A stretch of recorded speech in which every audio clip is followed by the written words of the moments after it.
Hey guys, today I'm teaching you how to change your car icon in Waze in 2026. If you want to personalize the way your vehicle appears on the map, here's how to do it. First, open the Waze app on your phone. From the main map, tap the menu icon, then select Settings. Next, look for the Display or Map Display section and find the option for your vehicle or car icon. Tap it to see the available choices. Choose the car icon you like from the available options.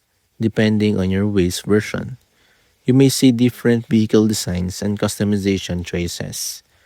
After selecting your preferred icon, return to the map.